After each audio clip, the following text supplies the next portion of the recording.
those happy people in the audience. Yesterday, Microsoft released what may be the great I'm speaking, kids. Just give me a second. Leo, we've spoken to you about this.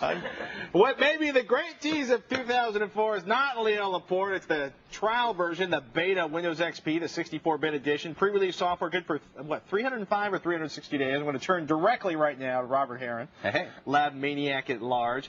Basically, you got an AMD 64-bit system, whether it's an Athlon or an Opteron. You can download this software, install it, and test it as a beta for the next year, essentially. Exactly. We like that. That is pretty cool. They have released this for the AMD platform, like you said, and basically anybody who has the hardware that is supported, if you can find a driver, a 64-bit driver for all of the hardware that make up a computer, your system, you should be able to just download, burn this, and install it if you want to check it out. This is unusual because usually when the earliest betas of a new operating system come out to the select developers, the Microsoft Developer Network, but this is a public download, basically a public downloadable free beta.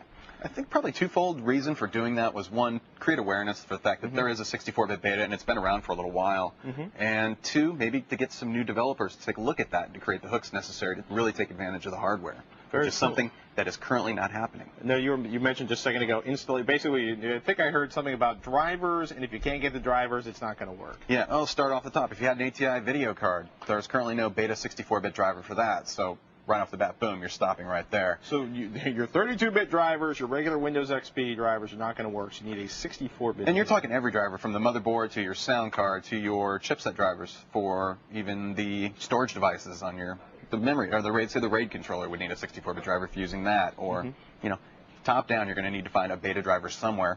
And a good site we found was Planet AMD 64, www.planetamd64. Don't just type that in without the www on the front that goes elsewhere for some reason. These guys, it's a good forum for just seeing what's out there and what other people have checked out. They rate the files, and people give their instant feedback. So if you have some obscure hardware, check through there. And if it's out there, somebody's probably found it, and they've posted it here along with some results.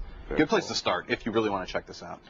However, I personally say it's just not quite time yet. There isn't enough 64-bit software. There is no 64-bit commercial software right now. There's not but no 64-bit applications. It's designed to run 32-bit applications. Definitely.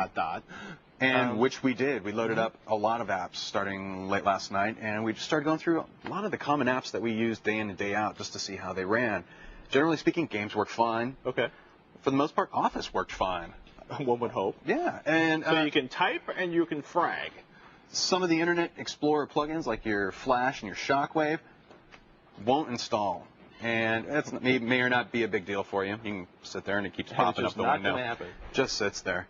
So it's kind of interesting. Hit or miss for a lot of applications. Music Mesh just absolutely didn't like it. We have it installed, actually. Every time you try to run it, it wants to reboot the system. It's just not going to happen. But in terms of just being able to throw it on there and do it, it worked pretty well. Right. But again, if this is your primary system. Yeah. And unless they're 64-bit applications that are written to take advantage of the hardware, why would you want to really dive into this right now with such little support or such little benefit? So it's going to be a while before we even get to the point where we want to start running benchmarks on this. Exactly. We have synthetic benchmarks that will be coming in shortly, and we will be able to take a look and compare 32 and 64-bit performance, but we'd rather use a regular application that people are familiar with. We can give them a number that they can relate to, rather than a score related to another score and things like that. We're hoping for the killer application really soon, especially with the OS being out now. We're hoping we'll see something like a video encoder or a video game even. Those are two areas where 64-bit computing can really make a difference.